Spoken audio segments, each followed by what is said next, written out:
sums. Enlisted soldiers don't see that a lot unless they get some type of bonus for the job they're doing. But the officers will receive that, especially the naval officers. So you could easily end up with 45, well, 55, maybe 60,000 in benefits and money as a residence. Where in a non-military situation, you maybe get at the most 45,000. Just to clarify about the residency, so you get a residency period 90% of the time, or you get in the one you want 90% of the time? You're gonna get a residency, and I want to clarify that with you.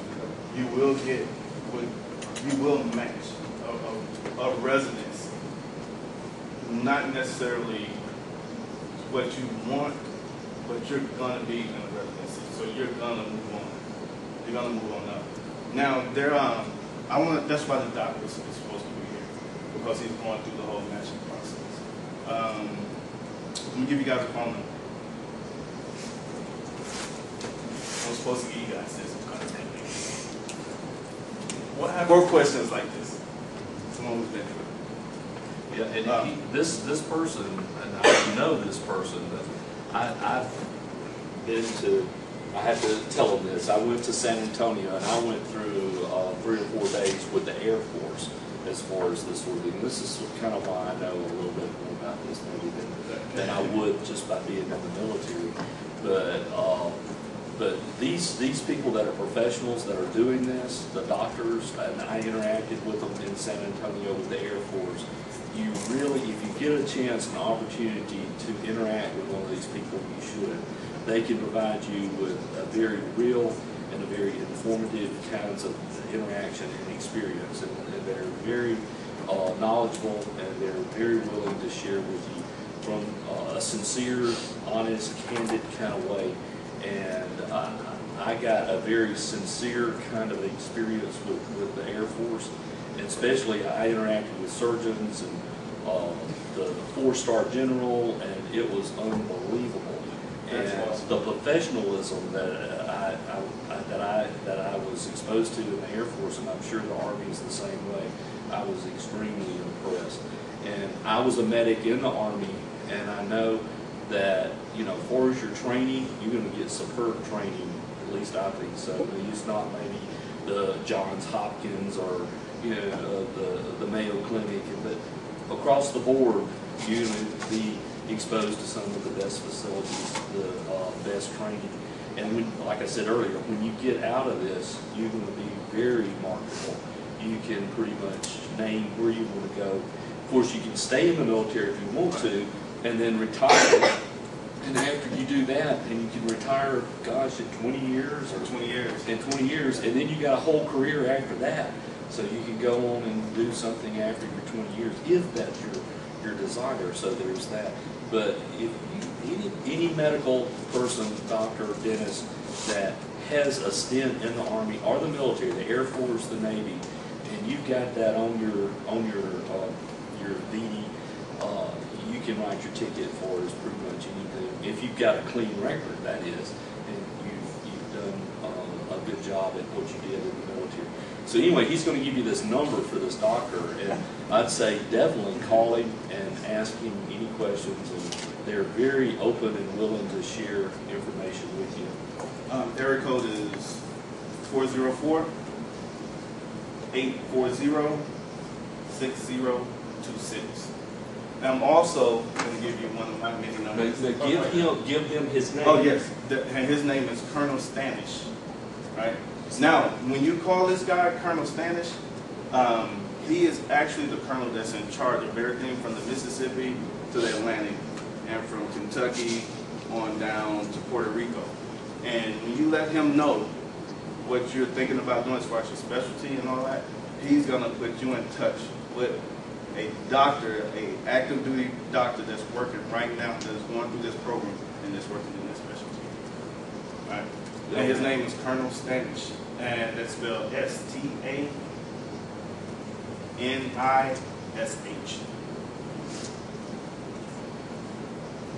So this man, he's a very, very busy person. He's always on the move, always busy, but he values you guys so much, and he's never done this to anyone else. He told me to give you guys his number. All right, he's in charge of a lot of stuff, but because our doctor couldn't make it, he personally said, give them my number and have them call me if they have some questions that they need to be answered by a doctor, and I'll put them in touch with the doctor for that special. What would be the best time to call? Anytime. Anytime. He's actually in Redstone Arsenal, which is in Alabama. That's where his office is. So they're an hour behind us. Right now he's in Alaska. So, but normally he's in Redstone Arsenal, which is Alabama. But you can call him anytime. And I also want to give you all another number for me, Sergeant Chambers. There's a number on the card that I passed around. Everybody has a card, right? All right, I also want to give you this number. Area code 407-697-9300,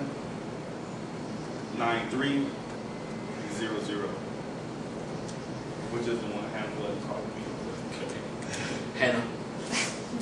If you got in a residency different from the one you wanted, is that what you, does that field what you would work in once you did your active duty? Yes.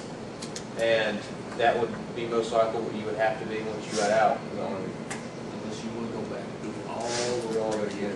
Right. That's something But that's about being a doctor. Right. That's not When you just do the your Army. residency, that casts the die. That makes you who you are. And Right. you cannot transfer over, like if you want to be a thoracic surgeon after doing OBGYN in the Army, you have to go back through thoracic surgery residency to be certified to be a thoracic surgeon. Right. And like I said, that's not just the Army. Right, that's medical. That's, Right. Anytime you do your residency, that's what your specialty is going to be. And what That's you what went back and did residency all over again. You'd have to do, like if you want to change your field, you want to be an oncologist now, Yeah. you would have to go do 5 years of oncology residency, even though you've done 20 years of being a cardiovascular surgeon.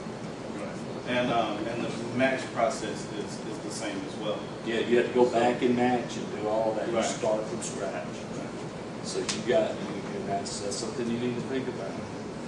The other thing that was mentioned earlier, there are some differences. Realize there are differences between the Army, Air Force, and Navy.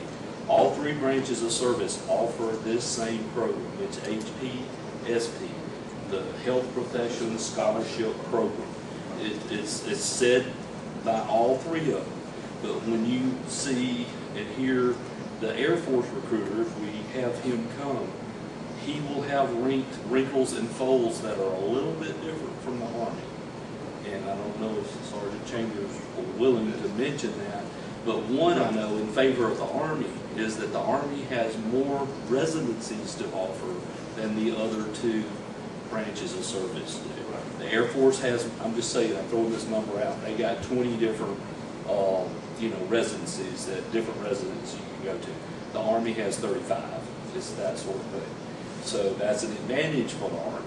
And then also I know the Air Force, that you see if you Like they have their advantages too. yeah, and they have their advantages too over the Army. So that's why we encourage you, and I commend these guys on this because they encourage you to get the scoop from all three places and for you to make an intelligent decision, one that fits you, because the Army might be for you, maybe not, maybe the Air Force is, or maybe the Navy. So you need to make sure that you find out all the wrinkles and the folds and all the details for these. I think the Air Force, if I'm not sure, you give back 6 years for 4. Do you not? Is that I think it's all the same. I was thinking that you had more, but Really? I couldn't be wrong. Well, I'm not, like I said, Because I I don't want had- to quote what they do. I've never been in the Navy, never been in the Air Force. Just from, right now, actually the Army and the Air Force, a lot of their stuff is combined. The Army and the Air Force used to be one thing, and then they separated, and now they're slowly melding back together. A lot of the training that you'll get in Fort Sam, you will see Air Force personnel there. Because they do a lot of their training with us, we do some of our training with them. It is becoming more of a one team, one fight kind of thing. Another thing I'd like to say in your defense, and Sergeant Chambers can hear me on this, is that these guys are going to be eager to sign you up. they're going to want to sign you up. They have quotas that they're supposed to fill, and their job and their advanced pay and everything depends on that. So they want eagerly to sign you up. But I'm going to encourage you, don't sign on any line until you are 100% sure. Well, you can't be 100% sure, but you need to be as sure as you possibly can. And you've checked it all out. You've done your research, and you compare and you contrast it. And don't let either the Army, Air Force, or Navy coerce you or try to, do anything to get you to sign that until you are sure. So you're And absolutely you just sure. tell, and they'll be very gentleman about it, but they will call you fairly often. Right. Once you indicate to them that you're interested, you will not be able to get rid of this man. So, but just be aware of that. But he's nice, and you can just pleasantly tell him, I'm not ready to sign yet, I haven't made my mind up, and he'll say, I appreciate that. Fine, I'll get back with you in 2 days. Well, what I'll do, to be straight up with you, what I'll do, if you tell me something like that, if we're having a dialogue between one another, and you tell me, well, I don't think I want to do it right now, and I'm like, okay, well, how much time do you need to think about it? And you're like, well, I'm not sure. I probably don't want to do it. I'll put in my calendar, call this person back in 30 days. 90 days is usually turnaround time for someone to change their mind. But I'll call you back in 90 days.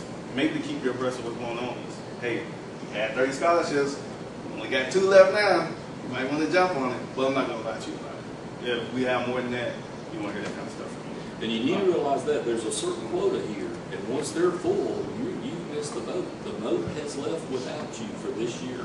So be aware of that. So you got a little game here that's going on. So you got to be wise and play it smart. Hannah?